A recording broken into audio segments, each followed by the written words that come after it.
Boa noite, amigos. Nós recebemos hoje, com muito prazer, um pernambucano de sucesso, né? E um sucesso que eu acompanho desde que ele começou com um cursinho, um BJ, não sei das quantas, e hoje é um dos maiores empresários brasileiros do setor da educação. Doutor José Janguier Diniz. Você não gosta muito mais de José, não. Agora virou Janguier Diniz. Você abandonou o José. Boa noite, João. Tudo bem? Não abandonei José, não. É porque fica mais fácil você falar Janguier Diniz, né? E eu sou paraibano, né, de nascença, mas você falou que sou pernambucano, mas também sou pernambucano porque recebi o título de cidadão pernambucano. E com muito orgulho, essa terra me acolheu. E eu tenho uma satisfação muito grande de ter vindo para cá estudar, trabalhar e aqui construir o Grupo C Educacional. Sou paraibano e pernambucano. Ô Janguier, você tem uma origem muito pobre, né? E lá na sua cidade, que é uma cidade pequena e pobre, você agora fez um belo investimento lá, né? Como é o nome da cidade? Eu nasci em Santana dos Garrotes, que é uma pequena cidade da Paraíba, 3.500 habitantes. Saí de lá aos 6 anos de idade. Fui para morar no Mato Grosso, morei dos 6 aos 10. Foi lá no Mato Grosso e na Viraí que eu montei o meu primeiro empreendimento aos 8 anos, que foi a Caixa de Engraxate, que eu conto naquele livro Transformando Sonhos em Realidade, né? Depois de Mas hoje você não engraxa, não. É um sapato desse aqui maravilhoso. Você não engraxa mais os sapatos, não, né? Mas passa um pano. Passa um pano, né? Sim, aí depois da... Aí fui morar em Rondônia, com 14 anos eu terminei o primeiro grau lá, não tinha segundo grau, foi quando eu voltei para cá. Mas em Santana dos Garrotes é a minha cidade natal, e eu agora, depois de muita luta, de muito trabalho, eu criei um Instituto Janguier Diniz, a filial do meu instituto, que tem sede aqui em Recife, lá em Santana dos Garrotes. Estou fazendo um projeto social lá belíssimo. Estou oferecendo para todos os alunos que terminaram o segundo grau lá, o ensino médio, e não têm oportunidade de estudar, eu estou dando bolsas de estudo. Eu criei um polo de ensino à distância lá, e os alunos, estou oferecendo já agora 50 bolsas em diversos cursos, de engenharia, nutrição, administração, ciências contábeis, letras, pedagogia.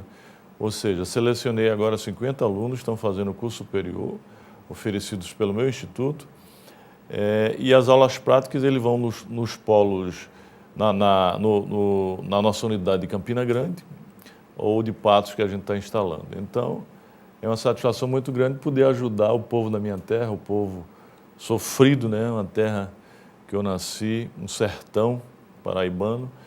Então, eu acho que Deus já me deu tanta coisa e agora eu preciso começar a contribuir, principalmente com o povo da minha terra. Ô Janguier, C Educacional hoje é um dos maiores grupos do Brasil. O que é que tem? Quantas faculdades, quantos cursos? C Educacional, cujo embrião foi o Birô Jurídico que você eu acompanho desde o Birô Jurídico. Desde o início, quando eu criei, na época eu era... Era professor, dava aula, agora não dá mais aula. Eu era magistrado, depois deixei a magistratura, fui ser membro do Ministério Público. Aí, professor, comecei na Faculdade de Direito de Olinda, depois passei no concurso para a Universidade Federal de Pernambuco e montei o Birô Jurídico. Foi o embrião de tudo. Era um cursinho para concurso. No início só eu que dava aula, o ministro dava aula lá. Mas aí, com muita felicidade, criei o Grupo C Educacional em 2003, agora fez 14 anos, cujo embrião foi o Birô Jurídico, e a primeira faculdade foi a Maurício de Nassau, nas Graças. Mas hoje é uma realidade muito forte no Brasil, hoje é o 5º grupo educacional do Brasil, privado. Temos 61 unidades presenciais no Brasil, quase no Brasil. 61 faculdades? 61 universidades, faculdades e centro universitário. Nordeste todo, Norte todo, São Paulo, Rio de Janeiro, estamos abrindo no Sul, Sudeste todo também. Hoje, 61 e 500 polos de ensino à distância já instalados no Brasil. O objetivo é termos cerca de 150 unidades presenciais no Brasil e cerca de 1.000 polos de ensino à distância no Brasil. Ou seja, o Grupo C Educacional, com 160 mil alunos hoje, está ajudando o Brasil a se desenvolver, né? Já que um país, para sair de um estágio de subdesenvolvimento para desenvolvimento, só através da educação. Só através da educação, desde a básica após superior. E para terem uma ideia, no Brasil nós temos cerca de 8 milhões de jovens nas universidades. Mas, mesmo assim, esses 8 milhões só perfazem 17% da população com idade universitária na universidade. É um percentual muito pequeno. E desses 8 milhões, 76% estão nas instituições privadas. Recentemente, teve aí uma possibilidade do seu grupo se fundir com a Estácio, né? Mas parece que não deu certo, né? Nós tentamos na época, né? A Estácio é uma empresa corporativa, uma empresa que não tem dono na Bolsa de Valores, são milhares de acionistas. E, por ser o segundo grupo, ela estava, na época, à venda e nós fizemos uma proposta.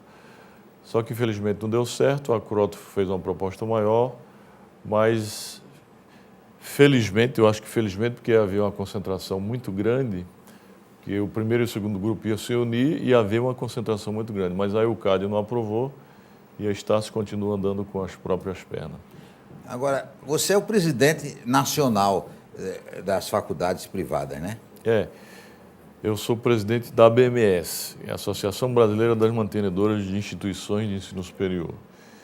É a maior associação de mantenedores do Brasil, que congrega mais de 1.200 mantidas, né? Hoje nós temos quase 2.400 instituições de ensino superior no Brasil e só na ABMS estão associadas mais de 1.200. Recentemente nós internacionalizamos a ABMS e fizemos a primeira delegação internacional. Levamos para a Rússia 40 mantenedores para fazer intercâmbio com diversas universidades russas. Foi muito produtivo e eu tive a oportunidade, inclusive você noticiou, de receber a medalha de honra ao mérito da Universidade de São Petersburgo, uma grande universidade secular. Nós fomos muito bem recebidos pelo reitor daquela universidade, uma ocasião em que fizemos um seminário lá e eu tive a satisfação de receber a medalha de honra ao mérito da Universidade de São Petersburgo. A educação na Rússia é boa? Muito boa, muito boa. A Rússia tem um sistema parecido com o nosso, a regulação é parecida com a nossa. Lá existem instituições públicas e instituições privadas também. Só que, diferente do Brasil, enquanto 87% das instituições de ensino superior no Brasil são privadas, 87%, na Rússia apenas 30% são privadas. O ensino público ainda domina. O Estado é muito forte na Rússia ainda, né? Lá o Estado é grande, o Estado Enquanto a gente luta por um Estado mínimo, que eu defendo que o Estado tem que ser mínimo, o Estado capitalista tem que ser mínimo, tem que ser eminentemente regulador apenas, não o Estado gestor. Quando o Estado é gestor, gera e dá margem à corrupção, como aqui no Brasil. Quando o Estado é meramente regulador, a corrupção diminui, né? E é interessante falar, já que eu toquei no assunto corrupção, quanto menor a qualidade da educação num país, maior é o índice de corrupção. É uma pesquisa, um estudo que tem de um professor americano, que eu, inclusive, estou escrevendo sobre isso, e o meu próximo livro vai tratar disso. A ligação da má qualidade da educação com alto índice de corrupção num país. Isso é super interessante. Né? Então, eu estava dizendo isso para dizer que lá na Rússia, como a maioria das instituições são públicas, o Estado está muito forte ainda na Rússia, apesar de haver o colapso da União Soviética, né, em 1991. A partir de 1991, a Rússia abriu para as instituições privadas também. Depois do intervalo, nós vamos continuar conversando com o Dr. Janguier Diniz.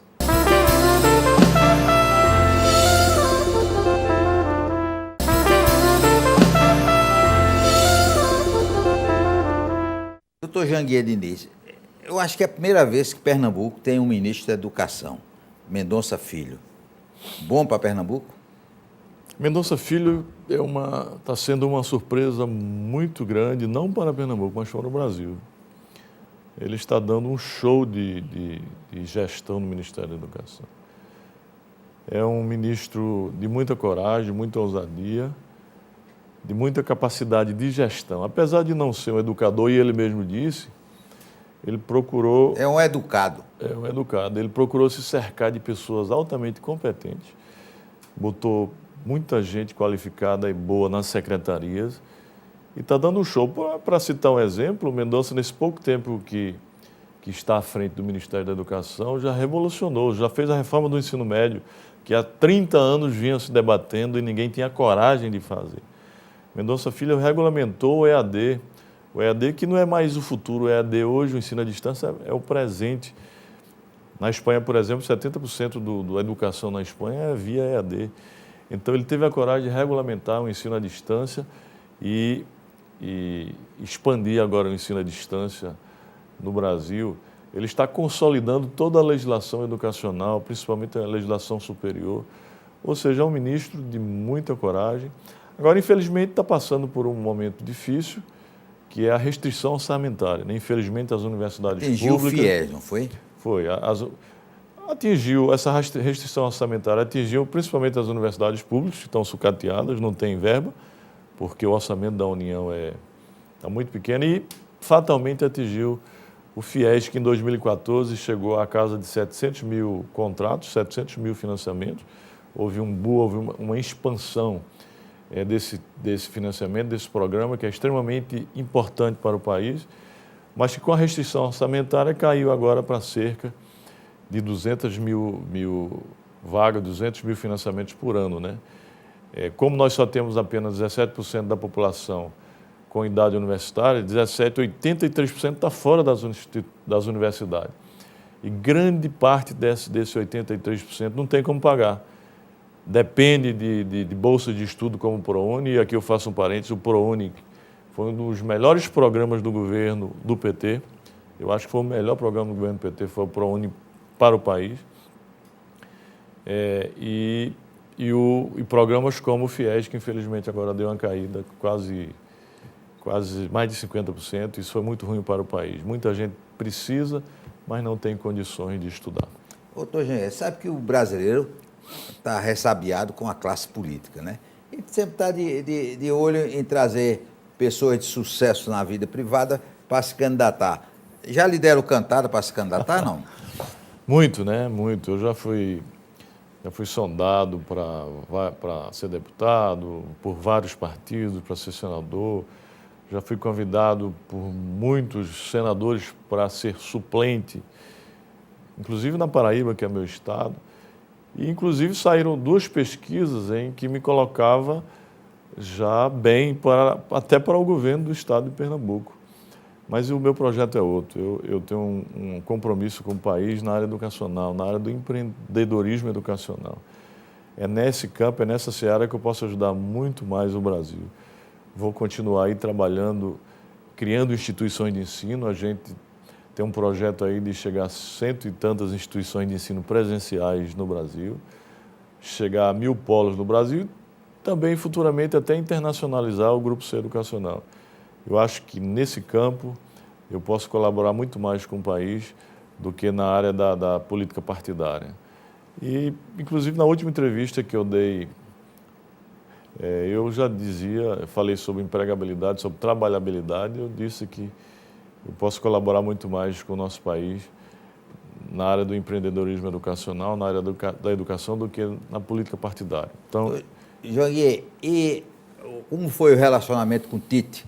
O Tite agora é o técnico da Maurício Nassau. Tite foi um grande negócio que o Grupo C Educacional fez, né? Convidou ele para ser o garoto propaganda. Fizemos um contrato com ele até junho do ano que vem. Garoto propaganda da Uninassal. Na Copa do Mundo... A Copa do Mundo, até antes da Copa do Mundo, ele é garoto propaganda da Uninassal nacionalmente. E se o Brasil for campeão, aí... Aí é que a gente tem preferência para a contratação, já pelo contrato, futuramente. Então está sendo um sucesso a campanha. Ele é um cara que transmite respeitabilidade. E o slogan dele é ser vencedor. O slogan da Uninassal também é ser vencedor. Venha para a Uninassal para ser um vencedor. E é a minha história, né? É uma história de luta, de perseverança, de determinação e de vitória. Então a história da Uninassal é a história de vitória. E uniu como uma luva, trazendo o Tite para ser o garoto propaganda da Uninassal. Então estamos muito felizes, está um sucesso a campanha, e agora vai sair a segunda fase, agora no final do ano. Olha, tem uma coisa da Maurício Nassau que me encanta muito. É aquele trabalho de gastronomia com crianças Down, né? Como é que surgiu aquilo? E aquilo é maravilhoso. Nós né? temos, não só na Uninassal, mas na Uninabuco, na Univeritas, no Rio de Janeiro, na Unama, de Belém, que é a Universidade do Amazonas, nós temos muitos projetos sociais.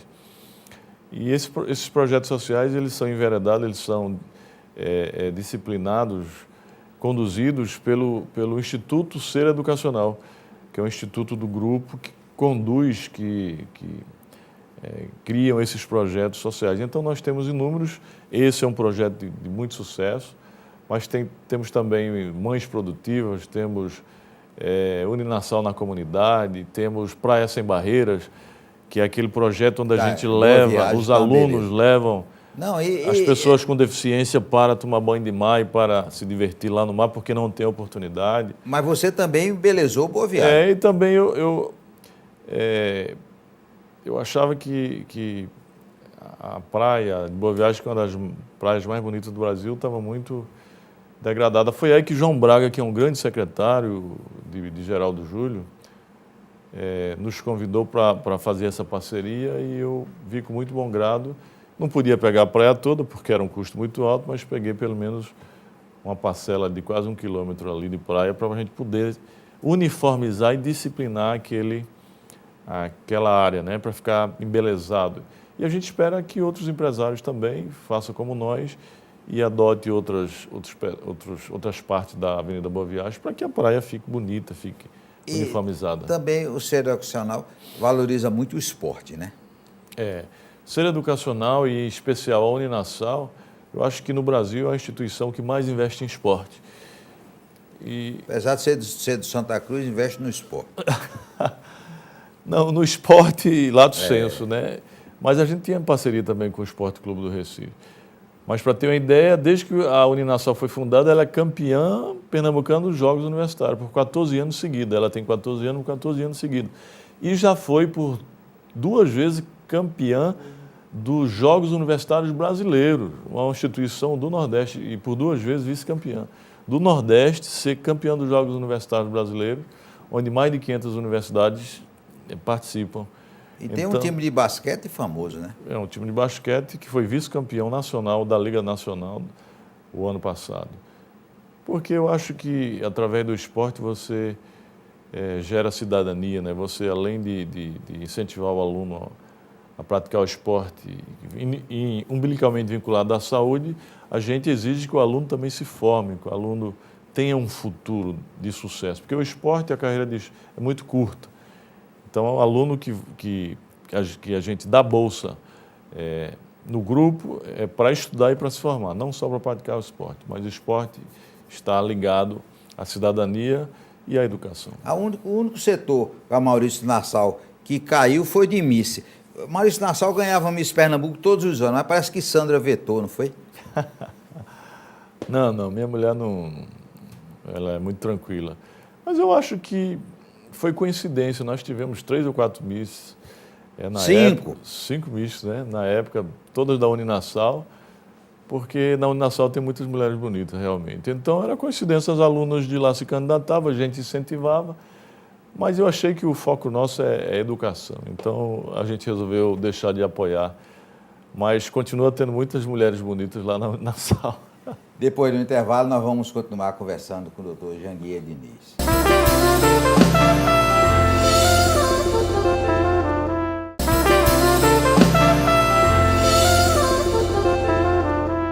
Doutor Janguier Diniz, eu acompanhei sua luta, e foi uma luta, não foi de pouco tempo, não, foi de alguns anos, para ter uma faculdade de medicina, né? Que realmente muitos obstáculos teve que superar. E hoje a faculdade de medicina é consolidada? Hoje a nossa faculdade, a Faculdade de Medicina da Uninassal, graças a Deus, é uma das mais consolidadas, das melhores daqui. E, para tanto, nós fizemos um trabalho muito forte. Começar da escolha do diretor. Do diretor, que é Cláudio Lacerda, que é um cientista mundialmente conhecido. Eu acho que é o cientista que tem o 2º programa de transplante de fígado do Brasil e um dos maiores do mundo. É um cara extremamente respeitado, extremamente sério, tem trabalhado de forma árdua e extenuante para o desenvolvimento da Faculdade de Medicina da Uninassal. E pela equipe do corpo docente contratada por Cláudio, né? Cláudio tem muito zelo na contratação dos professores, a maioria com mestrado e doutorados, quase todos, aliás, acho que todos com mestrado e doutorado. Então, a gente criou a Liga de Medicina, a Liga Universitária, que eu acho que nenhuma instituição aqui tem, que é uma liga de estudos com os professores e com os alunos nas atividades práticas, de forma que a Faculdade de Medicina da Uninassal hoje é um sucesso absoluto. Nós designamos o prédio Campus de Boa Viagem para ela, é um campo, uma infraestrutura espetacular. Então, graças a Deus, tem sido um sucesso. E nessa primeira avaliação que já tivemos aí, nós fomos muito bem avaliados, né? A nossa, e eu acho que a Federal ficou pau a pau. Então, a gente está muito satisfeito com o corpo docente, com o desenvolvimento da faculdade e com os alunos também, que, graças a Deus, a gente tem sentido que estão adorando a Faculdade de Medicina. E não foi divulgado, mas eu ouvi dizer que um dos seus próximos projetos é criar uma casa do estudante do Grupo CE Educacional. Tem muitos estudantes do interior que fazem aqui. Fazer uma casa de estudante aí, tipo um hotel, um flat. Está pensando nisso, né? A gente tem pensado em várias opções para poder acomodar os estudantes que vêm de fora, né? Tem muita gente de fora, né? Muita gente de fora que vem do interior. E a Faculdade de Medicina é do Brasil todo, né? Na Faculdade de Medicina a gente tem gente até da Amazonas, né? Do Brasil inteiro. Então a gente tem sempre pensado nisso em forma de facilitar a vida do aluno. E essa é uma das... Temos refletido sobre isso, ainda não está nada definido não, mas temos refletido sobre isso. Olha, aí eu vou lembrar a sua condição de ex-professor da Universidade Federal. Essas universidades públicas brasileiras, como você disse, estão defasadas, não tem salário, mas também tem muita greve, né? Na faculdade particular não tem greve, né? Muitos alunos hoje estão preferindo as boas instituições particulares para fugir exatamente desse grande problema que é a greve. Eu tenho dois amigos, professores da Federal, que botaram os filhos para estudar na medicina da Uninassal. Pois é, estão escolhendo as boas instituições particulares, porque sabem que ali começa e termina no prazo. E as instituições públicas, infelizmente, têm esse problema de greve, que às vezes passa meses e mais meses com a paralisia das atividades. E é difícil recuperar, né? É muito difícil. Eu fui professor da Universidade Federal de Pernambuco durante 20 anos. Tivemos muitas greves lá, mas eu nunca participei, porque eu achava que é um direito dos professores, mas também é um direito dos alunos terem aula. Então, eu ia dar minhas aulas na época, nunca participei de movimento grevista. Agora, vamos falar especificamente aqui do Recife. Quais são os campos que a CE Educacional tem aqui no Recife? Em Recife, nós temos a Uninassal e a Uninabuco. São dois centros universitários. A Uninassal, a gente tem campus nas Graças e temos campus em Boa Viagem, onde está a medicina. E a Uninabuco, a gente tem campus no centro, né, porque aqueles prédios ali são inúmeros prédios que nós adquirimos e estamos restaurando. São 8 prédios, já restauramos 4, onde está situada a Uninabuco, e também um dos prédios está situado, nós colocamos o centro de produção do ensino à distância do Grupo CE Educacional. É o Trianon. Que é o Trianon. Lá, aquele prédio inteiro é só para produção de conteúdos e tutoria do ensino à distância do Grupo CE Educacional. A Uninabuco está lá, mas estão sendo fundados mais 3 campi da Uninabuco, que em breve vocês vão saber, a gente não vai anunciar ainda, mas o ano que vem nós teremos mais 3 campi da Uninabuco na região metropolitana do Recife. E em Pernambuco, tem Caruaru? Em Pernambuco a gente tem Caruaru, Petrolina, Garanhuns, Cabo, Jaboatão, São Lourenço da Mata, Paulista. Estamos criando em Serra Talhada. E polos de ensino à distância nós já temos em quase todas as cidades de Pernambuco com 50 mil habitantes para cima. O ensino à distância é tão eficiente quanto o estudo presencial? As pessoas tinham uma certa aversão e um certo medo de que o ensino à distância não tinha a mesma qualidade. Tem porque o conteúdo transmitido é o mesmo do ensino presencial. E eu chego a dizer que, através do ensino à distância, o aluno até aprende um pouco mais. Por quê? Porque ele tem que ser autodidata, ele sozinho, tem que se esforçar para aprender, né? Ele recebe todo o conteúdo via vídeos, via livros didáticos, via textos através da internet, mas ele tem que ser persistente, ser determinado para poder aprender. Quando você se esforça para aprender, o índice de aprendizado é até um pouco maior. Então, hoje já existem pesquisa e as avaliações dos cursos de ensino à distância são similares ou até um pouco melhor que o presencial. Porque o presencial, o aluno fica passivamente ouvindo o professor. No ensino à distância, ele tem que ser ativo para poder. Agora, isso é o lado bom. O lado ruim é que existe um alto índice de evasão. No presencial, a evasão está em torno de 20%. No ensino à distância, a evasão, porque o aluno tem que ser sozinho, tem que ser persistente e determinado, aí o índice de evasão sobe para 50%. Esse é o lado ruim.